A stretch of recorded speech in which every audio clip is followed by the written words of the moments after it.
क्या अमेरिका के राष्ट्रपति डोनाल्ड ट्रंप के हाथों मजबूर हो गए हैं इजरायल के प्रधानमंत्री बेंजामिन नेतन्याहू?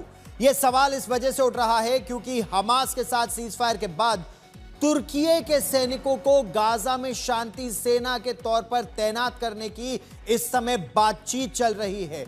बेंजामिन नेतन्याहू ने शुरू में तो इसका विरोध किया, लेकिन अब वो खुलकर इसके खिलाफ नहीं बोल रहे हैं। दूसरी तरफ 18 नवंबर को सऊदी क्राउन प्रिंस मोहम्मद बिन सलमान व्हाइट हाउस में अमेरिका के राष्ट्रपति डोनाल्ड ट्रंप से मिलने वाले हैं। वहां डोनाल्ड ट्रंप उनके सामने इजरायल के साथ संबंधों को सामान्य करने की अपनी पुरानी शर्त रख सकते हैं कि अब गाजा में शांति स्थापित हो रही है, अब सऊदी अरेबिया इजरायल को मान्यता दे। बदले में प्रिंस मोहम्मद बिन सलमान अलग फिलिस्तीनी देश का ठोस वादा चाहते हैं। दूसरी तरफ नेतन्याहू को यह हरगिज मंजूर नहीं कि फिलिस्तीन को एक अलग देश के तौर पर अभी मान्यता मिले जब तक हमास का वजूद वहां कायम है। इन सभी बातों को देखते हुए सवाल यह उठ रहा है कि क्या इस बार डोनाल्ड ट्रंप के सामने मजबूर हो गए हैं नेतन्याहू, या फिर कोई बड़ी प्लानिंग दोनों की इस समय चल रही है जहां पैसा बनाया जा सकता है कई ताकतवर देशों द्वारा। देखिए यह रिपोर्ट।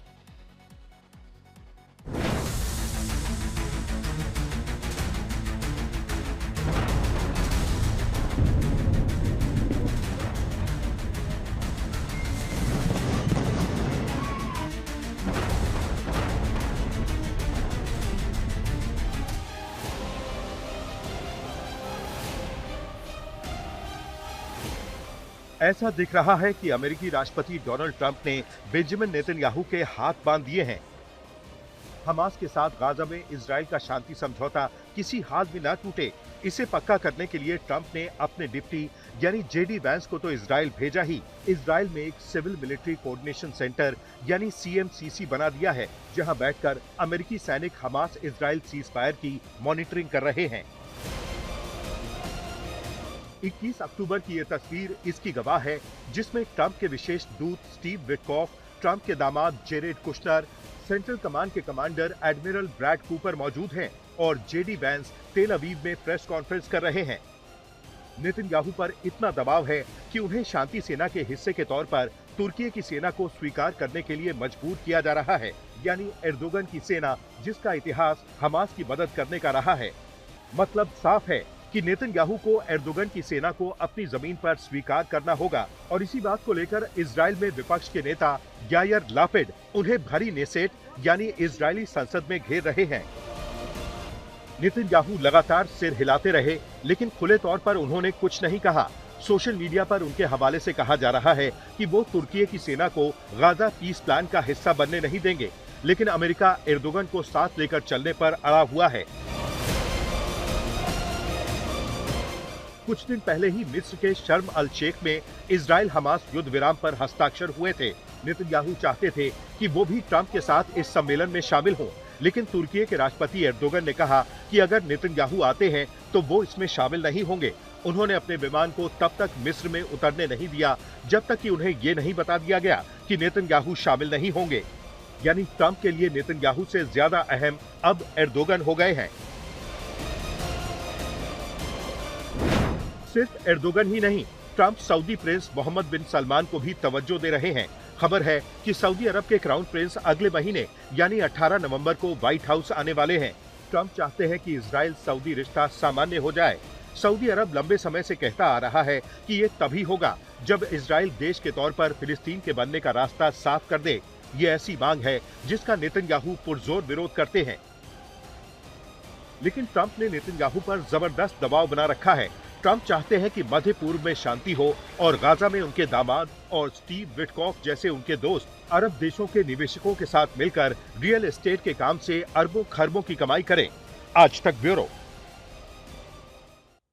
तो एक बात तो साफ है कि गाजा में युद्ध विराम के पीछे अमेरिका के राष्ट्रपति डोनाल्ड ट्रंप और उनके दामाद के अलावा दोस्तों का भी निजी हित इसमें जुड़ा हुआ है। कहा यह जा रहा है कि इसी के तहत गाजा को अब 2 हिस्सों में बांट दिया जाएगा। आप सोचिए जो रणनीति अपनाई जा रही है वो कितनी दिलचस्प है। गाजा को 2 हिस्सों में बांट दिया जाएगा। पहला हिस्सा येलो जोन इजराइल के पास होगा और इजराइल की सीमा जो सेना है वो पीछे तो नहीं हट रही है, उसके बावजूद गाजा का 58% हिस्सा उसके पास होगा। तो एक तरफ वो येलो जोन का हिस्सा होगा इजराइल के पास, इसमें एक भी फिलिस्तीनी अभी नहीं होगा। ये देखिए, ये एक तरह का लंबा बफर जोन बनाया गया है। देखिए, हमने आपको यहां मानचित्र पर ये दिखाने का प्रयास कर रहे हैं। ये येलो जोन जो है पूरा उत्तर से लेकर दक्षिण तक जाएगा। ये जो है यहां पर जो पूरा विकास है, यहां पर इजराइल और अलग अलग देश मिलकर यहां विकास कर रहे होंगे। इसमें फिलिस्तीनी नहीं होंगे, खाली करा लिया जाएगा ये इलाका। जो दूसरा इलाका है जिसमें खान यूनुस भी आता है, गाजा सिटी के पास का इलाका है, नॉर्थ गाजा का इलाका है, वो जो पूरा है करीब लगभग वो करीब 40-42% इलाका है, वो जो है वो हमास की निगरानी वाला इलाका, या वो चाहते हैं कि हमास वहां भी ना रहे लेकिन वहां पर उनका प्रशासन होगा।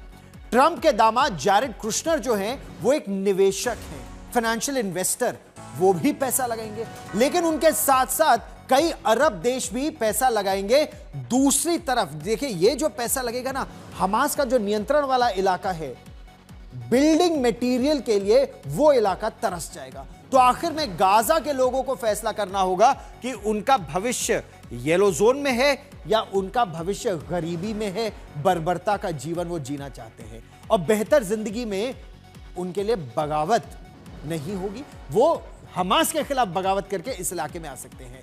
अमेरिका इंतजार करेगा कि ये बगावत हमास के खिलाफ कब होती है। तो ये पूरा प्लान है। इजराइल के पास वो 58% का इलाका होगा।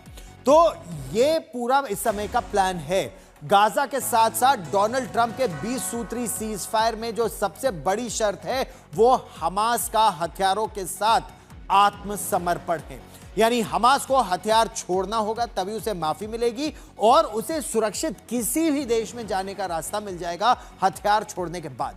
इसके बाद ही सीज फायर पूरी तरह होगा और दूसरा चरण उसका समाप्त होगा। राष्ट्रपति ट्रंप से लेकर उपराष्ट्रपति जेडी वैंस ने हमास को हथियार छोड़ने या फिर मिटा दिए जाने की धमकी दे दी है। प्रश्न यहां उठता है, क्या हमास हथियार छोड़ेगा और कब तक अमेरिका नेतन्याहू के हाथ बांध कर रख सकेगा? हम आपको अब इस रिपोर्ट में दिखाते हैं कि आगे क्या रणनीति अपनाई जा रही है।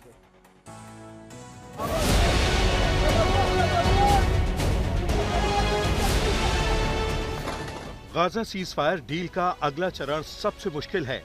इस चरण में हमास को वादे के मुताबिक हथियार छोड़ना है, लेकिन युद्ध विराम होते ही उसने जिस तरह इजरायली जासूस होने के शक में लोगों को मौत के घाट उतारा, उससे उसके इरादे साफ हो गए। यही नहीं, सोमवार को इजरायल के 2 सैनिकों को भी हमास ने टैंक पर हमला कर मार डाला। जवाब में इजरायल ने बारूद की बरसात कर दी, जिससे कम से कम 26 फिलिस्तीनी मारे गए। ट्रंप को ये डर सताने लगा है कि कहीं सीजफायर टूट ना जाए, तो उन्होंने सोशल मीडिया पर चेतावनी दी कि मैंने इन देशों के साथ ही इजरायल से कहा है कि अभी नहीं, अभी उम्मीद बाकी है कि हमास सही काम करेगा, नहीं करता तो उसका खात्मा फास्ट, फ्यूरियस और ब्रूटल होगा।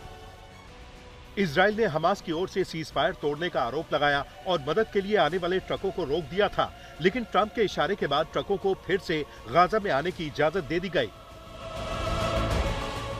दूसरी तरफ तुर्की में हमास नेताओं के एक डेलीगेशन ने कहा कि वो सीजफायर को बनाए रखना चाहता है। दूसरी तरफ ट्रंप के दामाद जो नेतन्याहू के अच्छे दोस्त हैं और इस शांति समझौते में अहम भूमिका निभा चुके हैं, हमास को चेतावनी दे रहे हैं कि वो हथियार छोड़कर निकल जाएं, वरना गाजा में फिर से निर्माण के लिए कोई मदद नहीं मिलेगी। ट्रंप ने इजरायल हमास सीजफायर को बनाए रखने के लिए पूरी ताकत झोंक दी है। उनके विशेष दूत स्टीव विटकॉफ और दामाद जैरेड कुशनर पहले से ही इजरायल में थे, फिर अपने उपराष्ट्रपति जेडी वैंस को इजरायल भेज दिया और अब खबर है कि एक हफ्ते के भीतर उनके विदेश मंत्री मार्को रूबियो भी इजरायल का दौरा कर सकते हैं। जेडी वैंस ने भी चेतावनी दी कि अगर हमास ने हथियार नहीं छोड़ा तो उसे मिटा दिया जाएगा। इन सब के बीच अमेरिकी राष्ट्रपति ट्रंप ने दावा किया कि अगर हमास समझौते को तोड़ता है तो मध्य पूर्व के कई सहयोगी अपनी सेना के साथ गाजा जाने और हमास को सीधा करने के लिए तैयार हैं। लेकिन अमेरिकी अखबार न्यूयॉर्क टाइम्स का कहना है कि कोई भी देश गाजा में अपनी सेना को तैनात करने को तैयार नहीं है। सभी हमास से टकराने से बच रहे हैं। आज तक ब्यूरो।